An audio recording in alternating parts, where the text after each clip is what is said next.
Nós vamos abrir nossas Bíblias para a nossa meditação em Romanos, capítulo 12. A gente tem lido juntos.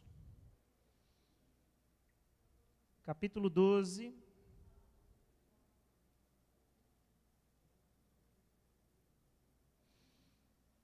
Versículos de 14 a 16. Romanos, carta de Paulo aos Romanos, capítulo 12, versículos 14 a 16.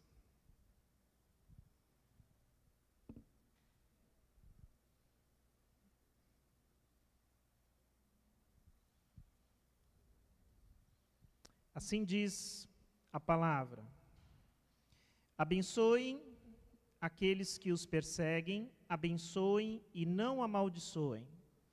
Alegrem-se com os que se alegram, chorem com os que choram. Tenham uma mesma atitude uns para com os outros. Não sejam orgulhosos, mas estejam dispostos a associar-se a pessoas de posição inferior. Não sejam sábios aos seus próprios olhos. Até o verso 16. Vamos orar mais uma vez.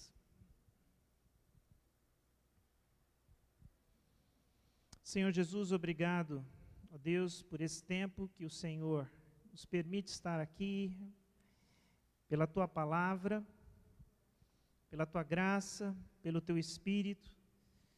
Pedimos que o Senhor fale conosco de uma maneira muito especial, direta, ao nosso coração, nos revelando, nos mostrando a Tua palavra. É isso que eu te peço, é isso que nós precisamos nessa noite, no nome de Jesus. Amém. Amém, queridos. Nós estamos estudando em Romanos capítulo 12,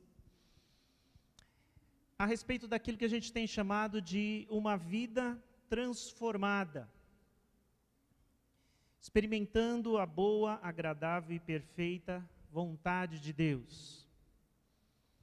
Temos observado de que forma Romanos, capítulo 12, nos traz uma aplicação bastante prática, bastante direta, dessa vida transformada pelo Espírito, dessa vida à semelhança de Jesus Cristo, dessa vida de mente transformada, de mente renovada, dessa vida que não se conforma com o mundo, com a vida como o mundo nos oferece, mas busca essa transformação.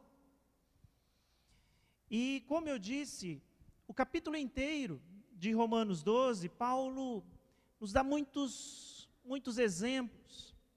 Provavelmente quando ele estava aqui pensando, meditando, trazendo essa palavra, falando sobre essa transformação, depois de um longo texto explicando toda a obra de Jesus de uma forma teológica profunda, ele agora se lembra do Sermão da Montanha, ele agora se lembra das palavras de Jesus, que são práticas, que são diretas e que mostram uma vida transformada como ela deve ser. Nós dividimos aqui essa exposição de Romanos 12 em 4 sinais de uma vida em transformação. E nós já vimos a questão do serviço, que é feito com o povo de Deus, através do povo de Deus. Vimos na semana passada sobre o amor que precisa ser sincero e se manifestar de uma forma sincera na nossa vida, no nosso dia a dia. E a temática de hoje será sobre humildade. Nós vamos pegar um trecho de Romanos 12 e vamos trazer esta virtude como algo que revela uma vida transformada, humildade. E temos ainda um último assunto que é paz, para a nossa próxima meditação na semana que vem. Então, queria hoje compartilhar, a partir desse texto que nós lemos, sobre a experiência da humildade de Cristo. Experimentando a humildade de Cristo nas nossas vidas. Uma coisa que a gente nunca pode esquecer, quando a gente fala de virtude, de vida transformada, é que se conseguimos alguma virtude na vida, ela vem de Cristo. Se almejamos algum tipo de virtude, ela precisa vir de Cristo até nós. E é Ele que nos inspira. E a humildade também. E eu quero trazer uma outra palavra de Paulo aqui, para reforçar esse ensinamento, que é talvez uma das mais importantes quando ele fala sobre humildade, que nós conhecemos muito bem. Então, se eu falo que a humildade vem de Cristo, e nós a temos como seus discípulos, tendo nossa vida transformada por Ele, precisamos ter essa convicção. Por isso eu leio com vocês em Filipenses 2, um texto que nós conhecemos, mas ele é importantíssimo para entender exatamente da onde vem essa humildade, como ela se manifesta na nossa vida. Porque, como eu falei, isso tem implicações práticas no nosso dia a dia. Mas veja como Paulo argumenta a respeito de uma vida humilde, uma vida que considera os outros. Preste atenção nessa leitura, leia comigo. Nada façam por ambição egoísta ou por vaidade, mas humildemente considerem os outros superiores a si mesmo. Cada um cuide não somente dos seus interesses, mas também dos interesses dos outros. Seja a atitude de vocês a mesma de Cristo Jesus, que, embora sendo Deus, não considerou que o ser igual a Deus era algo a que devia apegar-se, mas esvaziou-se a si mesmo, vindo a ser servo, tornando-se semelhante aos homens. E sendo encontrado em forma humana, humilhou-se a si mesmo e foi obediente até a morte, e morte de cruz. Por isso Deus o exaltou à mais alta posição e lhe deu o nome que está acima de todo nome, para que ao nome de Jesus se dobre todo joelho no céu, na terra, debaixo da terra, e toda língua confesse que Jesus Cristo é o Senhor, para a glória de Deus Pai. Amém? Então, quando a gente fala que a humildade vem de Cristo, aqui essa palavra deixa isso completamente claro para nós.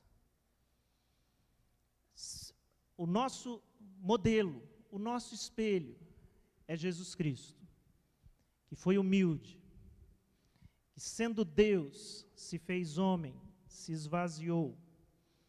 Eu queria falar um pouco sobre essa virtude em nós, nos transformando.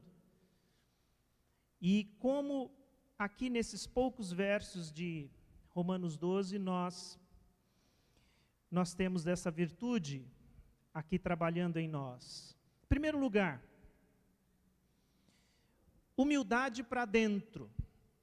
Pode parecer uma expressão um pouco engraçada, mas é porque eu vou colocar para vocês a humildade que é para dentro e a humildade que é para fora. Mas claro, primeiro, uma humildade para dentro, ou seja, como nós vemos a nós mesmos. Como nós vemos a nós mesmos. Romanos 12, 16. Não sejam sábios aos seus próprios olhos. Não sejam sábios aos seus próprios olhos.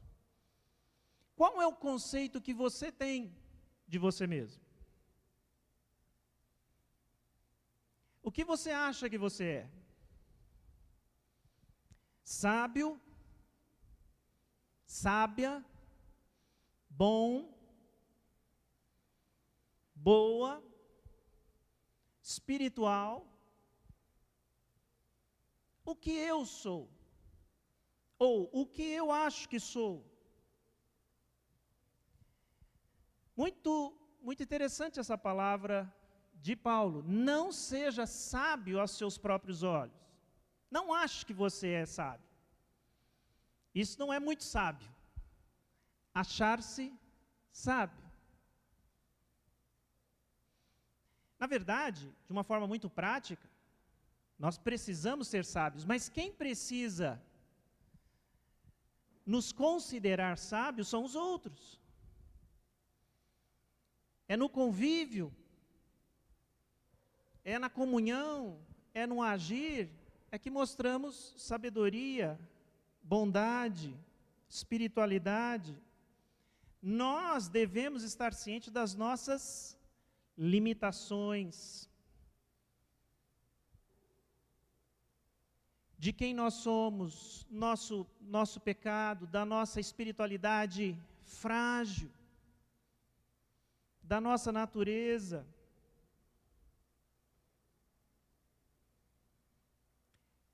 Então, não seja sábio aos seus próprios olhos.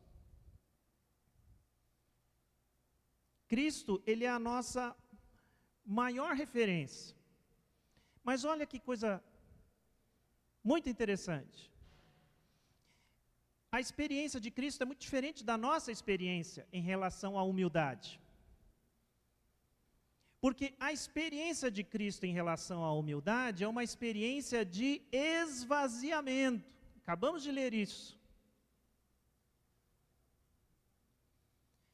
Cristo é humilde porque se esvazia de glória. Nós nos tornamos humildes não por esvaziamento, mas por reconhecimento. A gente não tem que se esvaziar de glória, que a gente não tem glória. A grande questão é se a gente tem consciência de quem a gente de fato é. Porque quando a gente permite que o Espírito Santo revele quem nós somos, a palavra de Deus revele quem nós não somos pessoas soberbas, que acham que tem glória, muita sabedoria, muita bondade. Muito pelo contrário, quanto mais nos aproximamos de Deus, mais estamos cientes das nossas limitações. Então lembre-se disso, a humildade de Cristo é por esvaziamento, a nossa é por reconhecimento. É simplesmente a palavra de Deus nos mostrar quem nós somos. Mas veja, no versículo 3, quando a gente volta um pouquinho, a gente já passou por esse versículo, mas a gente volta aqui um pouquinho, Romanos 12, 3, quando Paulo fala, ninguém tenha de si mesmo um conceito mais elevado do que deve ter, mas, pelo contrário, tenha um conceito equilibrado, de acordo com a medida da fé que Deus lhe concedeu.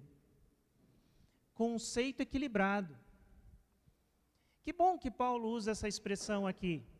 Tenha um conceito equilibrado a respeito de você mesmo. Como a gente disse, nós não podemos ser arrogantes, orgulhosos, ter um conceito, como ele diz aqui, muito elevado a respeito de nós mesmos. O que seria um erro, seria uma ilusão. Mas ele diz, tenha um conceito equilibrado. Isso nos faz lembrar que tem outro lado. Ter humildade, ter um conceito equilibrado, não significa você sofrer de baixa autoestima. Ser uma pessoa que tem medo, ser uma pessoa que tem timidez, ser uma pessoa que tem vergonha, ser uma pessoa que não acredita que nada que você possa fazer é bom. Nada que eu faça é bom. Eu não consigo fazer nada de bom. Ninguém gosta de mim por aquilo que eu sou, ninguém gosta daquilo que eu faço, ninguém me aprecia. Isso não é humildade. Isso é baixa autoestima, isso é falta de confiança. Isso não é humildade. Então é tão importante que a palavra diz, tenha um conceito equilibrado de você mesmo. Não seja arrogante, não seja soberbo, mas tenha confiança. Uma pessoa humilde não é uma pessoa insegura. Ela é e pode ser, sim, uma pessoa segura. Então, a primeira coisa, quando eu falo humildade para dentro, é como que você olha para você?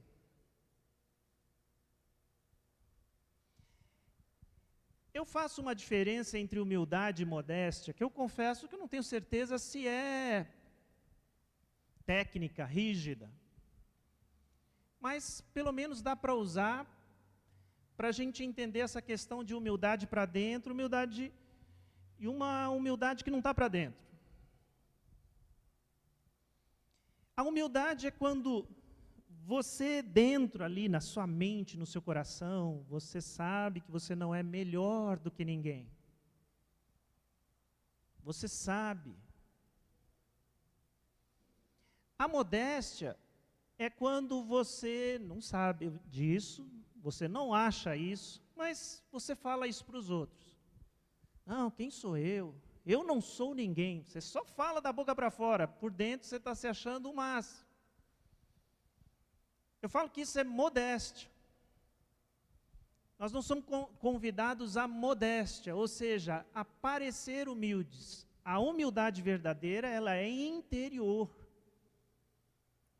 E ela começa com um olhar que eu tenho em relação a mim mesmo, ao meu coração. E aí ela vai poder ser uma humildade exterior. E aí eu chamo a sua atenção, em segundo lugar, para essa humildade para fora. Humildade para fora. Uma vez que eu tenho uma humildade dentro de mim, essa humildade que vem de Cristo, agora, como eu vejo as pessoas? Como eu vejo o mundo? Quando eu vejo os meus irmãos? Que consequência tem essa mudança interior? E aqui no texto que nós lemos, Romanos 12, agora verso 16.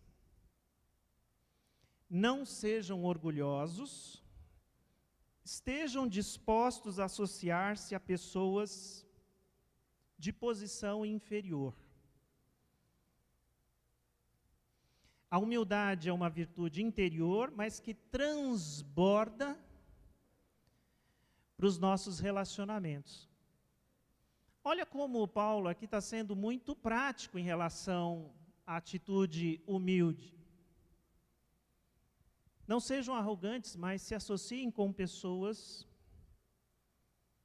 que de alguma forma possam ser inferiores a você, assim diz a palavra.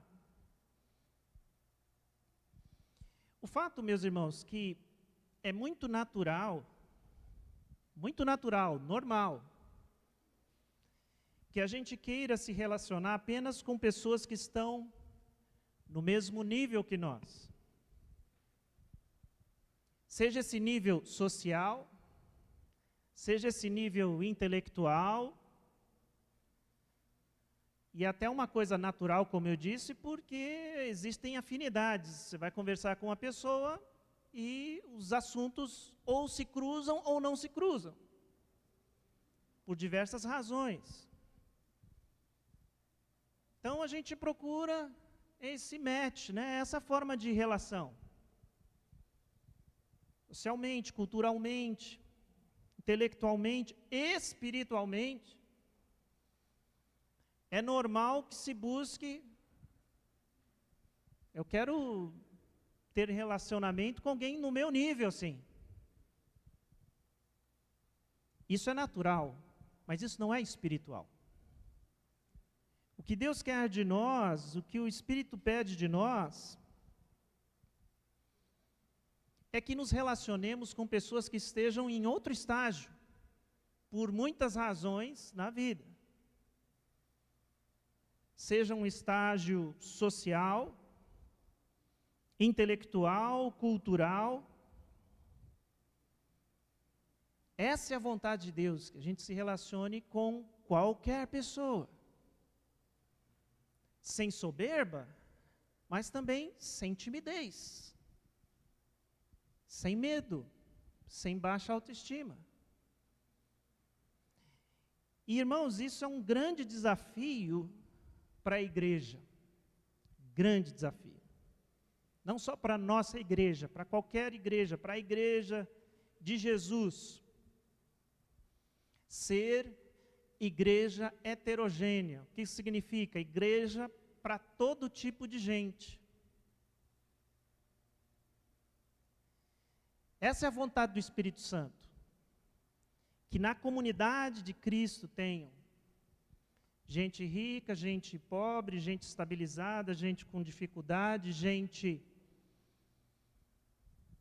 estudada, pós-graduada, gente que nem sabe ler, gente de estados diferentes, de culturas diferentes, estrangeiro. Gente que é maduro espiritualmente, que pode ensinar outros, e gente que está começando agora, gente imatura. A igreja de Jesus é para ter gente de todo tipo. Isso é espiritual. Mas, pastor, não é assim? Não.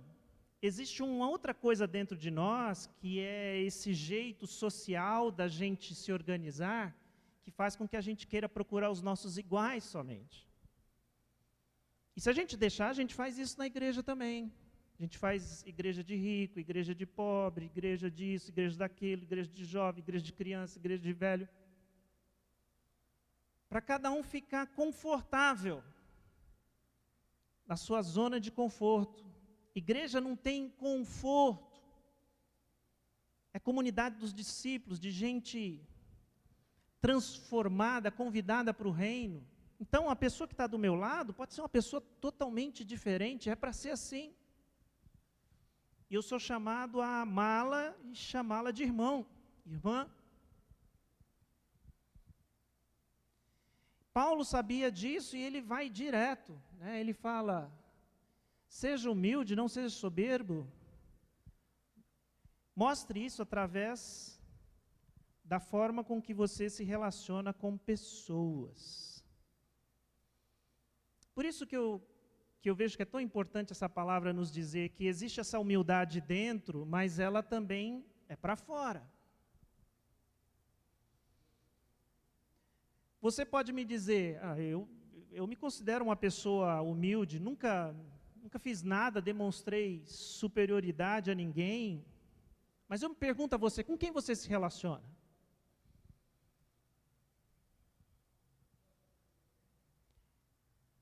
Com quem você se relaciona?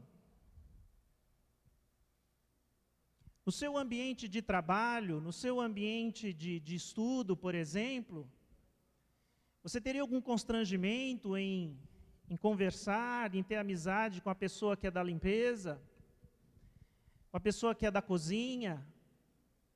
Como é que é isso? Não.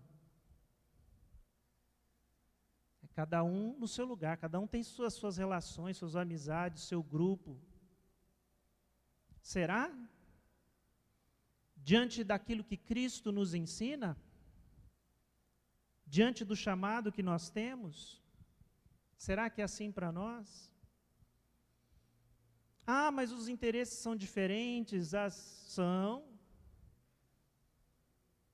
Mas eu sou chamado a buscar comunhão com quem quer que seja, é assim que diz a palavra. E aí, queridos, eu queria ainda, dentro dos versículos que nós lemos, olhar com vocês que a humildade de Cristo, ela provoca outras virtudes em nós, que também são virtudes de Cristo. Ou seja, quando a gente considera a humildade uma virtude basilar do cristão, e ela é, Isso significa que, a partir dela, outras virtudes vão surgir também no nosso coração, assim como o amor. O amor, igualmente, é uma virtude basilar, que a partir do amor vem outras coisas. A humildade também é assim. A partir da humildade, outras virtudes surgem no nosso coração. E eu queria mostrar isso para vocês. Primeiro, a humildade que gera empatia. A humildade que gera empatia. Romanos 12, 15. Alegrem-se com os que se alegram, chorem com os que choram. Nós conhecemos essas palavras, não só de Paulo, mas também de Cristo. Empatia, identificação. O que isso tem a ver com humildade? Veja novamente o que Filipenses 2, 3 e 4 diz. Voltamos lá em Filipenses. Nada façam por ambição egoísta ou por vaidade, mas humildemente considerem os outros superiores a si mesmo. Cada um cuide não somente dos seus interesses, mas também dos interesses dos outros. Paulo está descrevendo essa atitude humilde para com os outros, de quem não considera só o seu, mas considera o interesse do outro. Não olha só para si, mas olha para o outro. Não prioriza somente a si, mas prioriza o outro. Lembra que nós falamos sobre isso semana passada? Amar é dar preferência. Se o amor é amor para fora, humildade também, ela é para fora. Então, a empatia, essa atitude de priorizar, de se preocupar, de considerar a vida do outro, nos faz mais empáticos. A gente começa... A dor do outro tem importância. Tanto a dor quanto a alegria. Porque o outro é importante. Não é assim que funciona na sua família, onde a gente tem ali uma experiência de amor? A dor do outro importa. Você sente também. A alegria do outro também importa. Você sente também. Nós somos convidados a viver essa experiência de uma maneira ampla. Fazer da igreja, dos irmãos, essa família, onde a gente sente, onde a vida do outro, o sentimento do outro importa. A gente se alegra com os que se alegram, choram com os que choram, isso é empatia.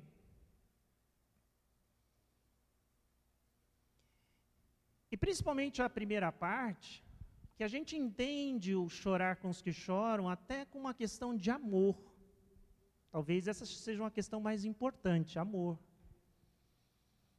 E a gente pensa, a alegria é um negócio menos importante.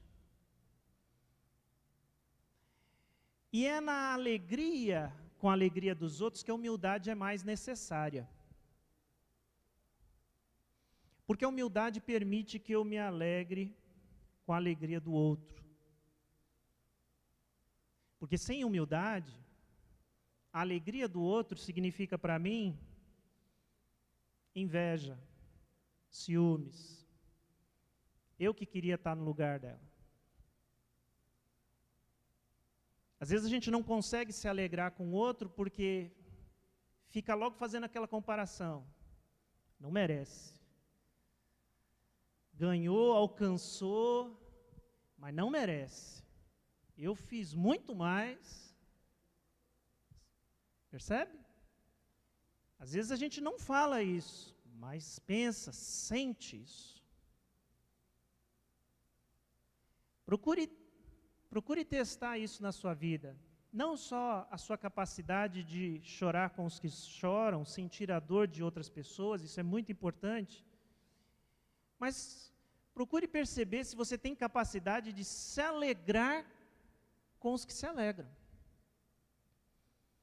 especialmente se é fora do seu círculo íntimo, né? Fora da família. Eu acho que dentro da família também vale, porque existe muitos ciúmes dentro da família, não existe? Muita inveja. A coisa complica quando a gente está em família. Então é um bom teste, mas para fora também. Que coisa bonita, que coisa de Cristo é a capacidade de se alegrar com a alegria dos outros, é ver a felicidade dos outros e ficar feliz. Isso é humildade, isso é não se comparar, isso é não precisar diminuir o outro para se sentir bem. Isso é de Cristo. Isso é vida transformada. Alegrar com os que se alegram, chorar com os que choram. E mais um, em quarto lugar e último, uma outra virtude que vem também da humildade. Pelo menos aqui, a humildade que gera misericórdia. A humildade que gera misericórdia. Romanos 12, 14. Abençoem aqueles que os perseguem, abençoem e não os amaldiçoem. Abençoem aqueles que os perseguem, abençoem e não os amaldiçoem.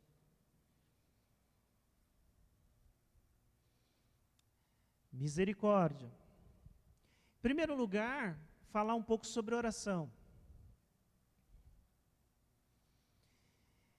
Nem tudo que está dentro da linguagem religiosa é espiritual. Paulo sabe disso. Por isso ele fala: abençoe seu inimigo, abençoe quem te persegue, não amaldiçoe. Porque talvez eu e você de vez em quando pensam que se for linguagem espiritual, linguagem religiosa, se for oração, está valendo, mesmo que seja maldição. Você já fez oração de maldição? Você vai dizer que não. Mas é aquela oração que a gente pede para Deus pesar a mão, para Deus fazer justiça, e a justiça que você está pedindo é a sua justiça. Para Deus dar para aquela pessoa o que ela merece. Senhor, o Senhor está vendo o que Ele fez comigo. Senhor, eu não sei. A gente de vez em quando tem essa fraqueza e faz esse tipo de oração. Se é que alguém não tem coragem de fazer uma maldição assim meio direta. Por isso Paulo é tão prático e diz: irmãos, abençoem. Aí não tem escapatória, não tem como você mudar essa oração. Abençoar é desejar bênção, pedir o bem para quem te persegue. É difícil fazer isso, hein? É difícil fazer isso. E é por isso que a gente reflete aqui que a humildade, essa humildade de Cristo em nós gera misericórdia. Por quê? Porque aquele que é humilde age com misericórdia porque sabe que precisa de misericórdia. Quem é humilde sabe que precisa de misericórdia, porque já sabe quem é. Se eu estou aqui, é pela graça de Deus. É pelo que Deus fez comigo. E se eu sou um cristão, é porque eu fui perdoado de muita coisa. Então isso faz de mim uma pessoa humilde, e isso também me ajuda a olhar para aquele que me deve, para aquele que peca, para aquele que erra, e ter misericórdia. Aquele que é humilde, ele pode agir com perdão, porque ele sabe que precisa de perdão.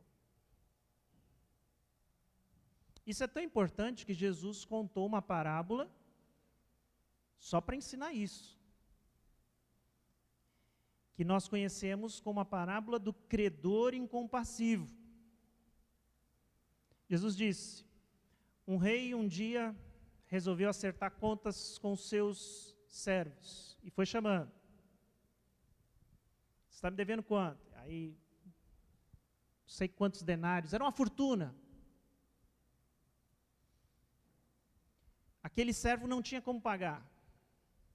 Ah, meu amigo, você vai para a prisão e enquanto você não pagar essa dívida, e aquele servo pede misericórdia, eu vou trabalhar, eu vou dar um jeito, E o que diz que o rei, então, ok, sua dívida, fica tranquilo, vou perdoar, sua dívida está paga. Pode ir em paz. Esse servo, quando sai, está ali todo atordoado, quase. A hora que ele encontra um conservo, e lembra que aquela pessoa devia para ele, mas uma quantia muito menor, nem se compara. O que ele faz? Ele diz: o patrão lá, o rei, está cobrando todo mundo, me paga o que você me deve agora. Rapaz, está difícil, eu não estou conseguindo, estou desempregado. Não me interessa. Vou te colocar na justiça, você vai ser preso, você vai me pagar. E aquele servo faz isso. E diz a parábola, diz Jesus, que o rei fica sabendo e manda chamar o servo de novo. Fala: eu não entendi. Eu te perdoei a sua dívida. A primeira coisa que você faz é cobrar a dívida do outro e sem misericórdia, sem graça, sem nada? Quer saber? Então, você vai ter que pagar a sua dívida agora. E mandou aquele servo de novo para a prisão. Jesus contou essa parábola para nos ensinar a respeito do perdão. Porque quando a gente sabe que precisa de misericórdia, a gente age com misericórdia. Quando a gente sabe que precisa de perdão, a gente age com perdão. A humildade gera misericórdia. E aí, é aí que a gente começa a entender que é possível abençoar inimigos, pessoas que nos perseguem, porque a humildade do nosso coração, a misericórdia nos faz entender, eu não sou uma pessoa perfeita.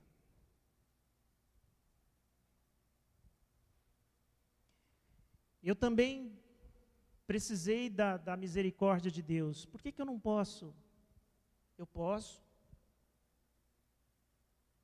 Se eu fui abençoado sem merecer, eu vou abençoar pessoas que não merecem.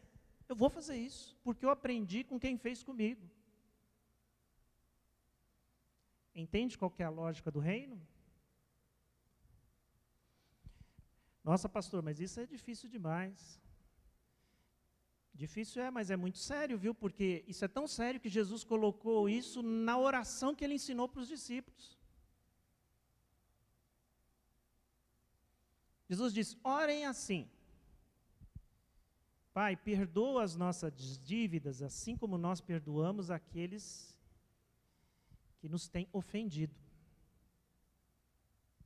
E você ora isso.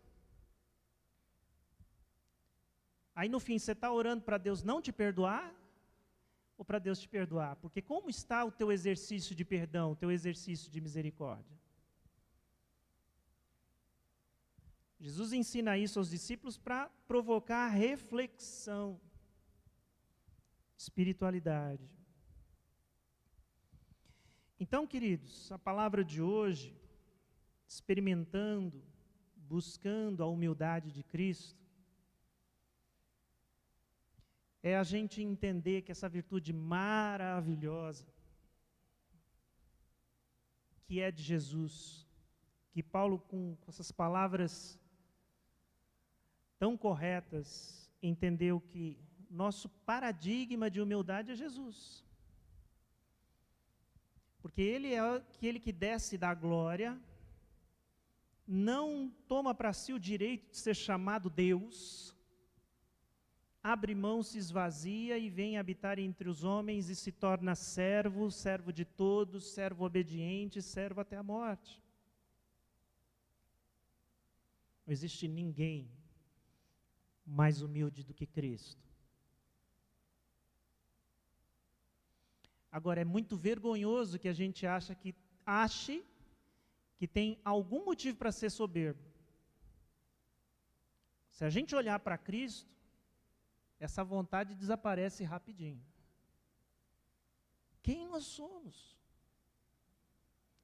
Para olhar para o nosso irmão e com aquele olhar torto, quem nós somos? O que nós fizemos aqui nesse mundo?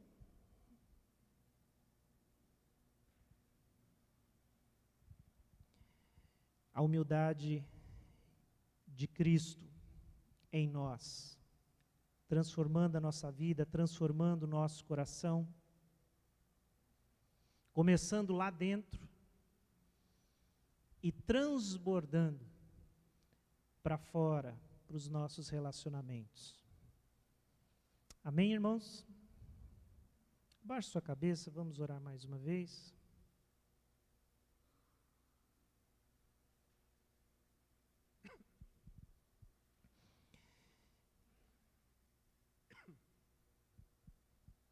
Senhor Jesus, obrigado, Senhor, pela Tua palavra. E obrigado, Senhor, por essa virtude maravilhosa, extraordinária, que só o Senhor tem e nos mostra de fato.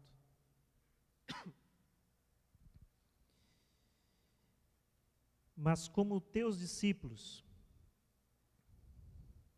imitadores, aqueles que têm o teu Espírito dentro de nós,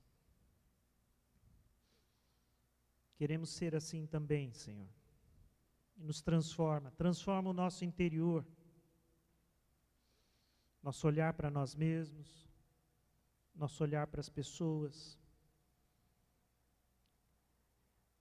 nossas atitudes, para que possamos ter mais empatia e mais misericórdia. Faça isso, Senhor, conosco, transforma a nossa vida. É o que nós oramos no nome de Jesus. Amém.